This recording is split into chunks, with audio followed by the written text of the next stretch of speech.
Hi, I'm John Persinos, Editorial Director of Investing Daily. You can reap market-thumping gains by picking the right marijuana pharmaceutical stock. Back in 2016, I recommended GW Pharmaceuticals, a UK-based developer of cannabis-oriented medical treatments. Fast forward to 2021, when drug giant Jazz Pharmaceuticals bought the company. From the time I recommended the company on February 2nd, 2016, to its final trading day on May 4th, 2021, the per-share price of GW Pharmaceuticals, trading under the ticker GWPH, went from $49 to $219 for a gain of more than 345%. During the same time frame, the S&P 500 gained about 114%. Accelerating the marijuana industry's growth is increasing legalization of marijuana on the state level. Take a look at this chart. As of March 2024, 38 states and the District of Columbia have legalized marijuana for medical use, and 24 states and D.C. have legalized marijuana for recreational use. The Biden administration is clearly in favor of marijuana legalization.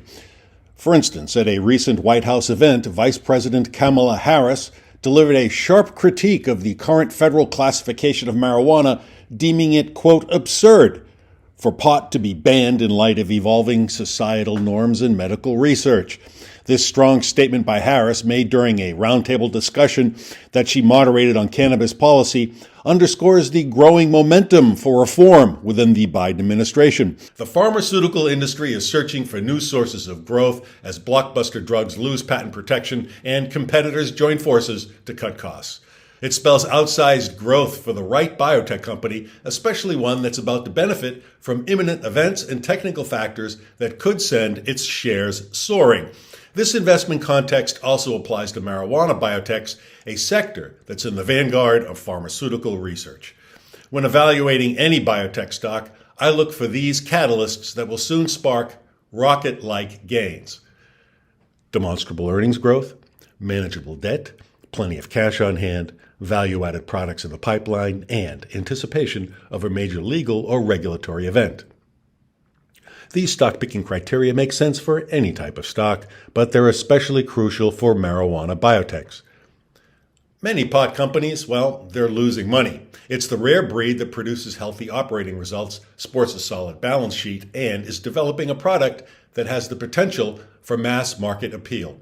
Number 5 on my list of criteria looms large right now as an increasing number of states consider legalization. A major potential catalyst awaits in Congress, which is considering legislation to legalize marijuana on the federal level. Pending in the U.S. Senate is the Cannabis Administration and Opportunity Act, CAOA, which would federally deschedule cannabis, expunge prior convictions, allow people to petition for resentencing, maintain the authority of states to set their own marijuana policies, and remove collateral consequences like immigration-related penalties for people who've been criminalized over the plant. The bill also would impose a federal tax on marijuana products. Senate Majority Leader Chuck Schumer, Democrat of New York, a co-sponsor of CAOA, has made passage of the bill a top priority. Biden is likely to sign the bill, and if that happens, the marijuana industry will explode on the upside. One of the biggest pitfalls for marijuana biotech investors is that they often make big bets on tiny companies that rely heavily on credit lines or angel investors to fund their day-to-day operations. In such cases, it's not uncommon for companies to quickly burn through their capital, which can sideline even promising technologies unless there's a willing acquirer. So, cash is king in the biotech industry, especially in the marijuana biotech industry. When evaluating development stage marijuana companies, it's also important for investors to narrow their focus to innovative technologies that have the best chance of successfully navigating the regulatory process. As such, I look for cannabis biotechs whose treatments address diseases other drug makers have ignored, or whose drugs will ease the treatment regimen or reduce dangerous side effects. Historically, biotech companies that channeled their energies in these directions have had a much easier time getting their products approved by regulators. Finally, I also favor companies that have at least one non-marijuana product that's already on the market, preferably in the U.S. or elsewhere in the developed world. The path to approval for a new drug is a long and arduous process. Even if a product has been demonstrated as safe and effective in trials, regulators often want additional data or analysis on short notice, particularly if similar products or other treatments are already on the market.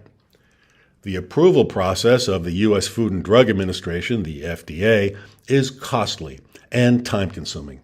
It takes on average 12 years and over $350 million to get a new drug from the laboratory onto the pharmacy shelf. The process is especially difficult for marijuana biotechs because marijuana, well, it's banned on the federal level, and sufficient quantities of the natural plant aren't always readily available. To date, the FDA has only approved 3 cannabis-related drug products.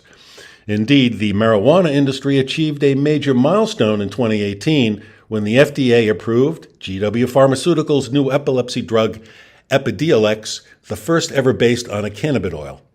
The drug is designed to treat 2 rare and severe forms of epilepsy. Look, it's only a matter of time before marijuana is legalized on the federal level. This seismic event would unleash a tsunami of marijuana profits. To get ahead of the curve, I urge you to read my new book, The Wide World of Weed and Psychedelics. The product of years of painstaking research, my book is now available for sale. To order your copy, simply visit the URL that you see on your screen. Well, that's it for now. Thanks for watching.